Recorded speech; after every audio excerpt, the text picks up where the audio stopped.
You might have seen my other video about using Ubuntu Touch, but unfortunately, due to really the travel constraint and connecting to Wi-Fi and not being able to use an eSIM, I really had to switch because I really couldn't use the phone while traveling.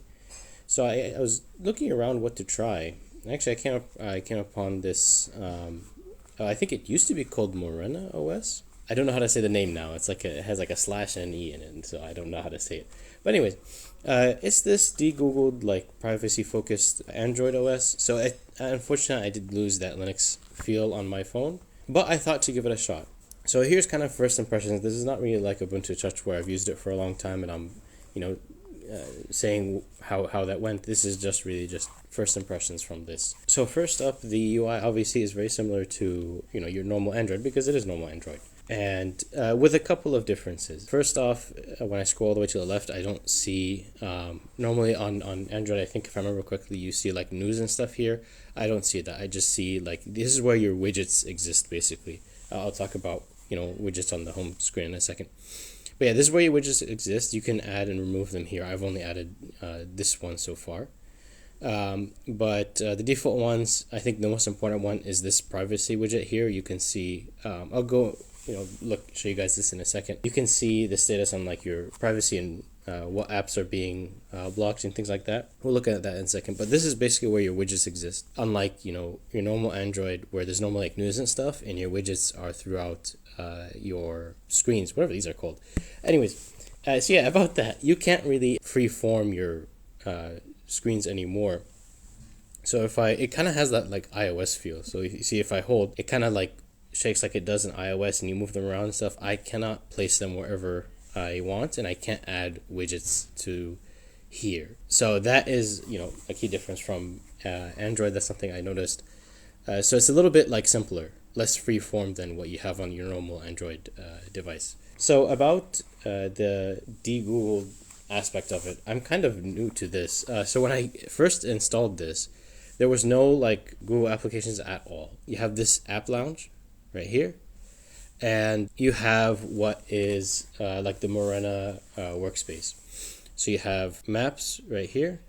Let me see what else. Here is the browser down here. There is also I don't have it on the screen, but there is also like their own cloud service, which I did not opt in for because I have Proton. So I just stuck with what I have there when it comes to cloud. Speaking of a de-Googled experience, there's something I don't quite understand this. I'm still trying to research how this works exactly. But as you can see, I have some Google apps, right, that I've installed through the App Launch. The App Launch pulls apps from various sources. You can see I still have Google apps, YouTube, YouTube Music, YouTube Studio. So when you download those, there's something called micro G. So if we go to the settings, I can show you. I think what it is essentially, from what I understand so far, again, this is just basic understanding, is it's sort of like a middle like interaction between Google and you. So it's not getting data from like other sources and things like that. Data isn't being shared between other interfaces and apps. I think it was what I understand.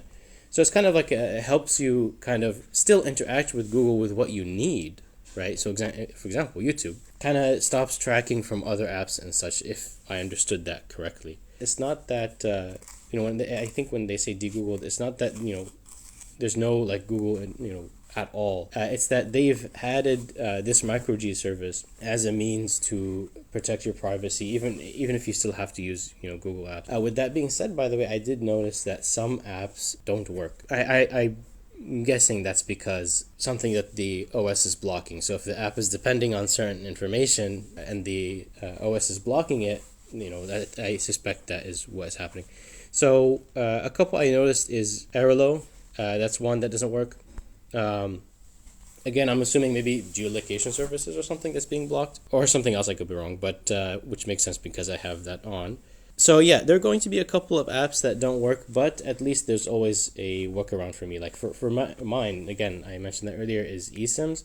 I can get eSIMs from other platforms, just no big deal. And again, since it's Android, it's not your traditional Linux experience. You're gonna have all the same Android functionalities as any other Android install. So I can still do that. As long as there's another workaround from another app, that's all I need. Okay, so going to that privacy panel widget. So if we can see what's blocked and from what apps, and I have a couple of quick actions here. So let's take a look. Oh my god, I don't know why BBC has so many, but anyways, so you can see exactly what's being blocked, and if you suspect that you want this app to work, but you suspect that it's not working because of something that's being blocked, you can disable for that app. So if I go here, so I can toggle off the trackers that I want to allow here, but they're all on, so I'm not going to play with that just because I was just showing.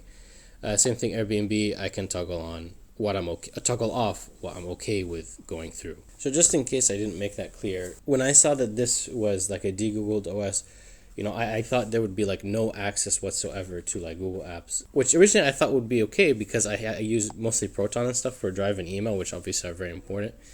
But that's not really entirely the case. There are several Google apps that still work, and they have that micro G layer to help protect your data. It's not that there's completely no Google apps that, allowed at all. Probably there are several that don't work, probably. However, you can get, whatever you can through the App Lounge. Again, they're pulling apps from several sources, and you can see where they're coming from. So how did first impressions go? I think I'm sticking with this since it solves my main issues with travel and connecting to Wi-Fi, being an Android device. So those issues are solved. So I think I'm sticking with it. It serves those main points that I mentioned. I to be honest, I'm not like as strong of a privacy advocate as I should be. Like, I'm not a huge advocate about it, but when I saw it, I was like, oh, I'll give it a shot. So I'm still learning through how I can fully take advantage of the privacy services offered in this OS. But I just thought to share those first impressions. Maybe, down the line, like I did with Fairphone and on Ubuntu Touch, I can do like a more detailed review later on. But that's all for this. I hope you enjoyed watching, and please consider subscribing to the channel for more strange videos like these.